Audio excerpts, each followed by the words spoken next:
Oke,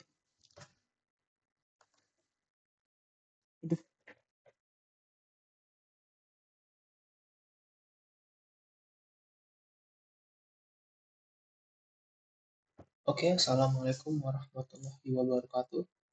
Perkenalkan, nama saya Reno Stiro dari mahasiswa Teknik Elektro Universitas Mercubuana. Oke, jadi pada kesempatan kali ini saya akan membahas perancangan dan simulasi Finite State Machine atau biasa disingkat dengan FSM menggunakan PHDL dan Verilog pada sistem parkir dan juga sequence detector. Jadi, oke, kita lanjut aja. Kita lanjut ke slide selanjutnya. Oke, jadi sebelum itu saya akan membahas ringkasan dari materi pada makalah saya. Jadi poin utamanya adalah finite state machine merupakan model logika sekuensial yang merepresentasikan perilaku sistem digital berbasis state, keadaan, atau transisi. Jadi, implementasi FSM pada makalah ini direalisasikan menggunakan FPGA sebagai perangkat keras utama. Namun, perlu diingat pada mata kuliah ini dan di Universitas Mercubuana ini kita masih belum menyediakan perangkat asli seperti di sebelah kanan ini yang mungkin bisa ditafsir dengan biaya yang lumayan mahal. Ya, mungkin bisa 8 jutaan dan itu sangat tidak worth it sekali mungkin. Dan bagaimana kita mengakalinya? Kita mengakalinya dengan menggunakan simulasi dan verifikasi yang menggunakan Siring Vivado sebagai perangkat lunak untuk pengembangan FPGA ini, dan bahasa yang digunakan untuk mendeskripsikan sistem hardware description language atau HDL itu ada dua, VHDL dan Verilog. Dan untuk studi kasus yang akan saya bawakan pada saat ini itu ada dua, studi kasus sistem parkir, dan juga studi kasus sequence detector. Kita lanjut. Oke, sebelum kita masuk lebih dalam, kita bahas dulu bahasa deskripsi perangkat keras ya. VHDL atau biasa disebut dengan FHSIC Hardware Description Language. Bahasa ini bersifat strongly typed sehingga sangat ketat dalam pendefinisian tipe data dan cocok untuk desain yang sangat kompleks. Dan untuk Verilog sendiri itu dikembangkan sebagai bahasa deskripsi perangkat keras dengan sintaks yang mungkin bisa dibilang lebih ringan daripada VHDL, dan juga ini sangat banyak digunakan di industri karena efisiensinya untuk desain sistem digital dalam skala yang besar. Dan untuk VHDL ini kita sudah tahu bahwa dia strongly typed, sintaksnya udah otomatis sangat panjang, dan kemudahan debuggingnya itu sangat tinggi sekali. Makanya saya sangat suka dengan VHDL ini, karena ketika ada sesuatu yang saya nggak tahu dan saya cek kodenya itu bisa kelihatan dibanding dengan yang Verilog ya. Dan juga untuk penggunaannya itu untuk sistem yang sangat kompleks, jadi bisa dibilang sangat-sangat kompleks, mungkin nuklir eh nuklir nuklir kali. Dan juga penulisannya sudah pasti terstruktur ya, berbeda sekali dengan Verilog yang weakly type, yang sintaksnya sangat ringkas dan sederhana, yang mungkin buat sebagian orang itu sangat suka karena kita nggak perlu melihat kode yang sangat panjang. Namun untuk kemudahan debuggingnya itu bisa dibilang di level yang sedang aja, dan penggunaannya untuk industri komersial dan fleksibel. Dan di bawah sini saya sudah mencantumkan perbedaan dari VHDL dan Verilog itu sendiri, di mana di sebelah kiri sini ada VHDL, di mana untuk menulis entity-nya atau integrasi komponennya itu dipisahkan dalam arsitektur behavioral atau arsitektur itu dalamannya keluarannya. Intinya dipisah jadi dua itu. Dan kalau untuk di Verilog sendiri itu semua dijadikan satu. Jadi apa nggak bingung tuh kalau misalkan kita pengen deteksi. Oke, kita lanjut ke slide selanjutnya. Di sini saya akan membahas dulu untuk konsep finite state machine.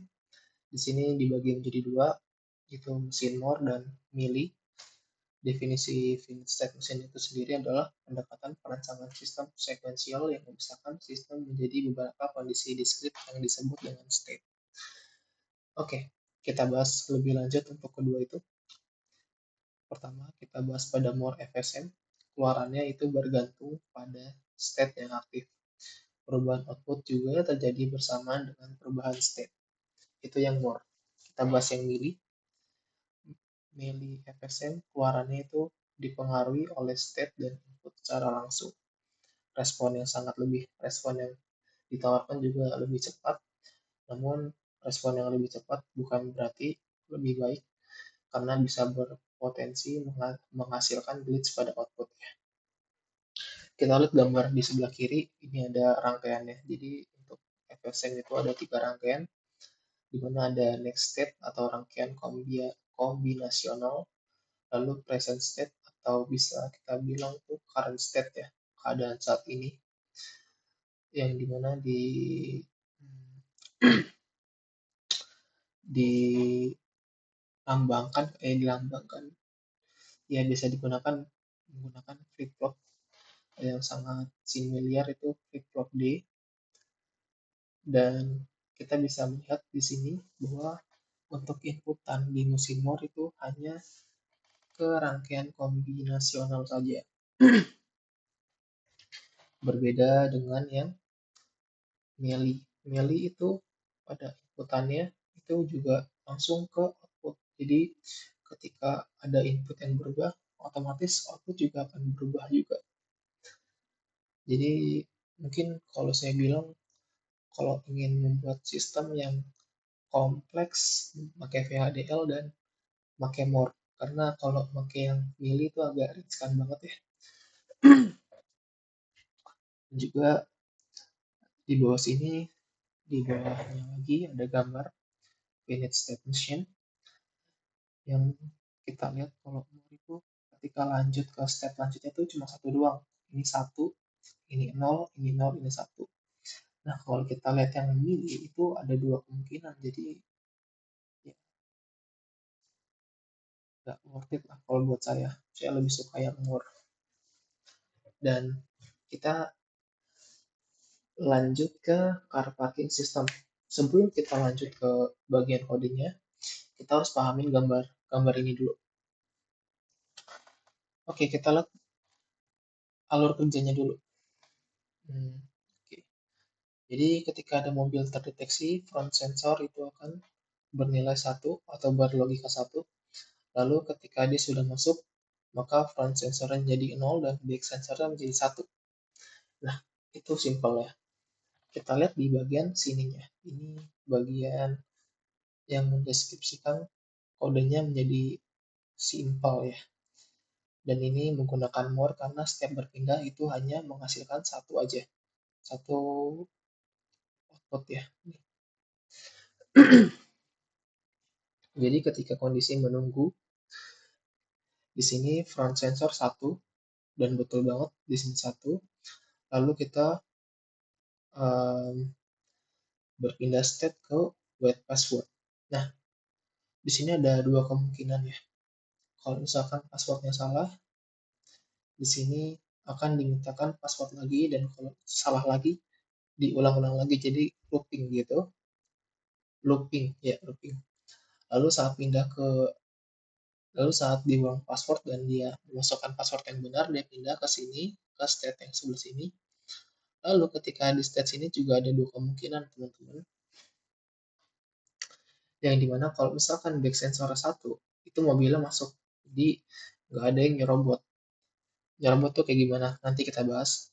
Jadi ketika nggak ada mobil yang nyerobot, di sini front sensor itu 0 dan di sini back sensor jadi 1, maka akan keadaan menunggu lagi. Jadi akan looping lagi. Jadi nunggu mobil masuk lagi, akan seperti itu siklusnya. Namun ketika ada mobil yang menyerobot, jadi ketika mobil ini udah maju, tapi ada mobil yang menyerobot, otomatis kedua sensor akan bernilai 1. Ketika sensor bernilai 1 akan menampilkan akan pindah ke kondisi stop. Nah, di kondisi stop ini kita dimintakan password lagi. Ketika password itu benar, kita akan balik ke keadaan yang tadi. Nah, kalau passwordnya itu salah, kita akan looping di situ aja. Simpelnya gitu. Oke, ini adalah simulasi car parking system. Oh, udah 10 menit ya. Oke, di simulasi ini ada beberapa variabel di mana clock, reset, front sensor, back sensor, passwordnya dibagi jadi dua. Pertama adalah 10 dan password kedua 10 juga.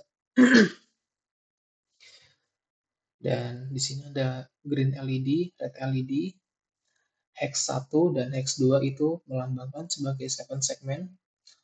Lalu di sini ada clock periode atau clock periode selama satu sistem ini berjalan itu ada berapa sih? Ternyata ada 10.000 PS picosecond.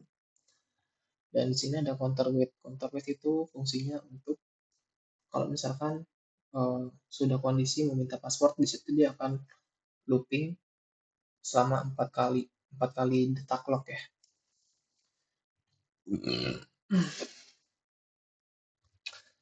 Dan di sini adalah gambar dari run simulation atau gambar dari run simulation yang menampilkan wave gelombang daripada inputan, bukan inputan sih, semua komponen di sini ya, variabel saya nyebutnya. Oke, jadi kita lihat di sini resetnya akan bernilai 1 pada di saat 100 nanosecond, yang berarti apa? Sistem ini dimulai ketika reset ini bernilai 1. Lalu ketika front sensor itu mendeteksi 1 pada 200 ms, maka apa yang terjadi teman-teman? Maka yang terjadi adalah next state itu berpindah state menjadi wait. Kita bedah langsung aja di sini aja nih, karena malas saya ngaji itu pusing. Jadi ketika resetnya 1, itu next state itu udah langsung pindah ke wait password. Nah, cuman di bagian current state itu nggak sesimpel itu, dia harus nunggu rising edge atau bisa dibilang clocknya naik. Ketika clocknya naik di 205, kita gedein aja kalian takutnya nggak kelihatan ya di monitor atau di layar. Oke, di sini langsung berpindah jadi web password di current state-nya. Ketika web password di sini, kita lihat di sini passwordnya 000. Di sini bukan berarti passwordnya nggak ada, cuman di sini yang driver itu ngatikin 00. Jadi passwordnya salah kan, nggak sesuai, karena password yang asli kan 1010. Oke, terus karena password salah, dan di sini juga 4 detik ya, 1, 1, 2, 3, 4, dan langsung berpindah tepat banget di bagian current state-nya, berpindah jadi uang pas. Ketika pindah ke uang password, kita latih di LED-nya. Oke, kita lihat saat di web password itu LED-nya adalah X1 itu 06 dan X2 itu 2B. Itu apa sih artinya? Kalau misalkan digabungin dua segmen itu jadi satu, maka hasilnya akan berlambangkan E dan N atau enter kita nyebutnya. Lalu ketika uang password, apa yang terjadi? Jadi segmen-segmennya itu akan berubah jadi E semua. Jadi yang mengartikan itu error. Dan ketika error itu, segmennya itu um, nyala kedap kedip gitu loh, jadi kayak net net net kayak lampu emergency gitu yang menandakan kalau itu error atau salah password ya kita nyebutnya. Oke, lalu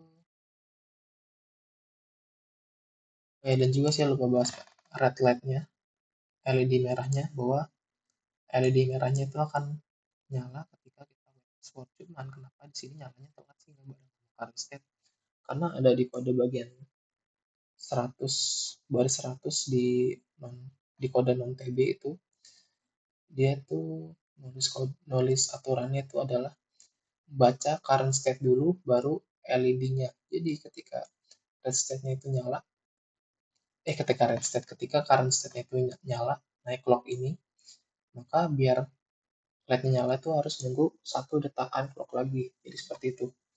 Untuk step lampu itu emang sedikit delay satu clock.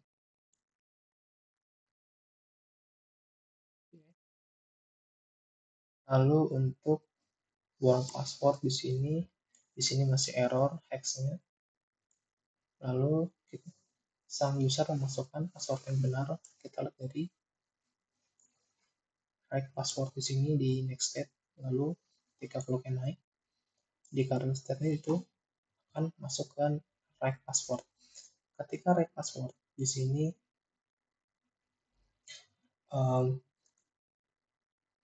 LED hijau nyala bertepatan dengan tampilan second segment yang bertuliskan go. 2 ini G dan 4 ini 0. Nanti kita akan bahas ya, cuman semoga cukup. Dan ketika di sini tuh, ketika di 315 ada deteksi bahwa ada yang nyerobot, jadi stop lagi bro. Jadi stop, dan di sini stop, kita masukin password lagi di current state-nya. Cuman karena ini jedanya cepat, jadi lampu di X 1 dan 2 nya tuh nggak jadi 0606 lagi, jadi nggak sempat. Dan ketika passwordnya itu sudah benar, maka di 12 ini tuh baru delaynya apa, di sini tuh delay untuk menampilkan S dan P atau artinya stop. Dan ketika write password di sini ada delay 1 clock, dan di hex 1 dan hex 2 nya itu bertuliskan go sama seperti yang sebelumnya, dan LED green-nya itu nyala. Simpelnya seperti itu. Kita balik ke PPT aja. Nah, ini PPT ini. Dan di sini ada penjelasan skematiknya, simpel aja. Jadi saya bagi jadi 2 blok. Jadi blok ada nggak di sini ya? Nggak salah, di sini aja. Jadi 2 blok. Jadi blok ini adalah untuk counterweight. Jadi yang ini sini untuk counterweight, lalu di bagian sini adalah untuk menambah counternya setiap detik ketika white password. Di sini bawah sini atau blok B ini ada buat password. Jadi kalau password benar dimasukin ke N, dan kalau sama-sama satu berarti masuk ke RTL mux ini. Di sini inputannya ada dua, yaitu front sensor dan back sensor. Dan untuk yang di tengah ini, yang panjang ini, itu adalah next state ya, yang nanti akan dikirimkan ke sini flip flop D, atau kalau kita nyebutnya itu current state ya, kalau saya nyebut. Dan di current state ini menghasilkan output ke sini ya, 2 RTL mux ini. 2 RTL mux ini adalah untuk ke LED green dan juga LED red. Nah, ternyata di sini ada ada not juga nih di sini. Notnya buat apa sih? Kalau misalkan kayak tadi tuh yang di red light-nya tuh, kalau misalkan error, jadi kedapet di error gitu, jadi gitu. Nah, terus di sini menampilkan second segment nih di blok yang sebelah sini. Dan untuk di gambar yang sebelah kanan ini adalah device view, yang dimana itu adalah proses implementation selesai di Vivado. Jika sebelumnya kita membahas RTL skematik seperti ini, yang dimana itu membahas hubungan logika antara komponen, maka pada gambar ini itu menunjukkan realitas fisik bagaimana sirkuit car parking system itu dipetakan di atas silikon chip FPGA. Oke, untuk penjelasan car parking segitu dulu aja. Panjang banget ya, lumayan ya. Dan di sini ada sequence detector VHDL, dan di sini ada Verilog. Kita bisa lihat bahwa Verilog lebih sedikit. Dan di sini udah pasti more ya, karena step pindah step cuma satu doang. Oke, jadi saya bikin simple aja. Jadi untuk di sini itu ketika pengen pindah dari 0 ke 1, dari 1 ke 10, dari 10 ke 10, lalu dari 100 ke 1001 atau berpindah keadaan itu tuh tergantung dari inputan yang masuk. Misalkan dari zero kita pengen ke one, berarti kita harus apa? Harus satu. Kalau misalkan satu, berarti kita pindah step. Nah, dari one pengen ke 10, kita butuh inputnya apa? Nol. Begitu juga ke yang lain-lainnya lah ya.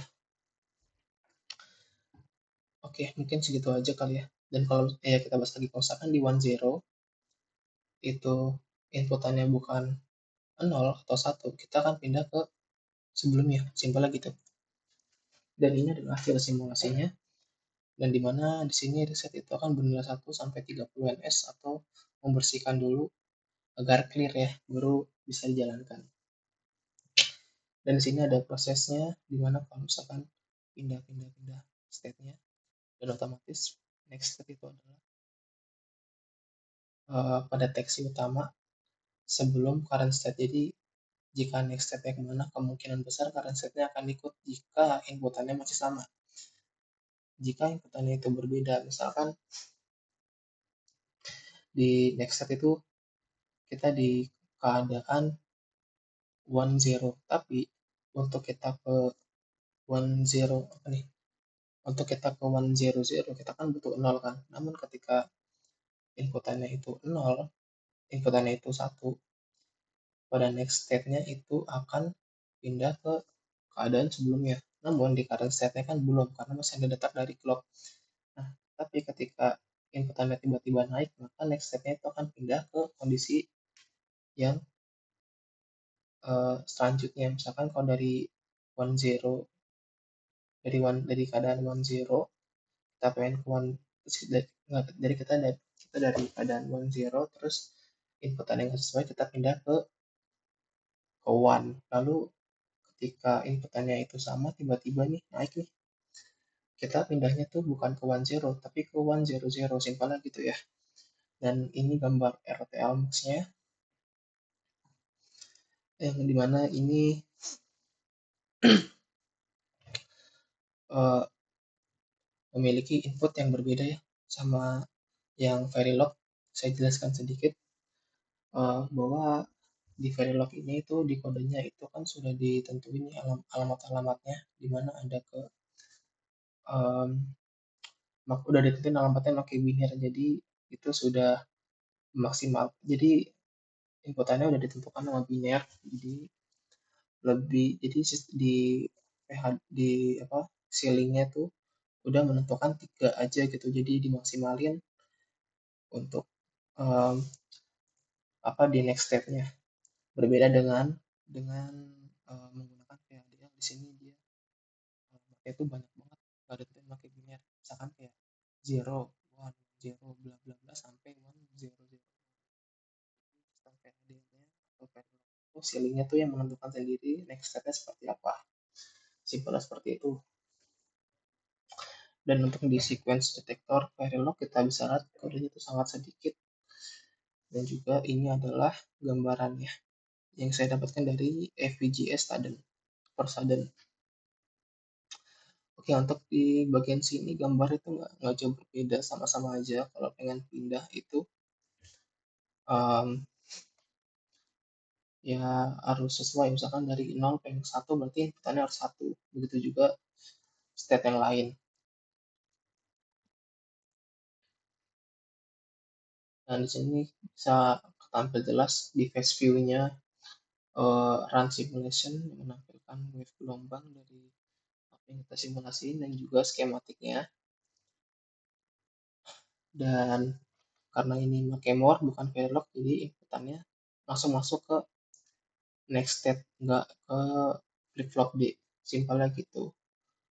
Saya juga bingung apa yang mau dijelasin, intinya Verilog sama VHD bedanya selain di kode itu sintaksnya lebih gampang juga sih di ini juga, cuman waktu di debugging kalau Verilog agak sedikit lumayan nguras kepala ya. Dan untuk kesimpulannya adalah implementasi ini menggunakan bahasa implementasi finite state machine menggunakan bahasa VHDL dan Verilog pada studi kasus sistem parquet dan sequence detektor ini sudah berhasil saya realisasikan melalui platform Sealing Pipadu. Seluruh fungsionalitas sistem yang teruji secara komprehensif hasil simulasi temporal dan elaborasi RTL mengkonfirmasi bahwa desain memiliki transisi state yang presisi, stabil, dan sepenuhnya sinkron terhadap clock dan sistem. Dan saran dari saya adalah semoga kita bisa implementasi dengan hardware-nya langsung ya. Jadi biar tahu, karena kalau di software saya ngerasa kayak ngeraba-raba gitu, jadi nggak ada inputan luarannya juga, dan kita juga waktu di car car parking itu kita nggak ada output output dari seven segment yang nyala seperti apa, cuman angka dari heksanya aja ya kan. Mungkin buat sebagian orang yang belum terlalu paham dari untuk pelajaran ini itu akan pusing, itu angka apa sih. Mungkin dari saya seperti itu aja. Jika ada kekurangan dalam penjelasan saya minta maaf. Kurang lebihnya mohon maaf. Assalamualaikum warahmatullahi wabarakatuh.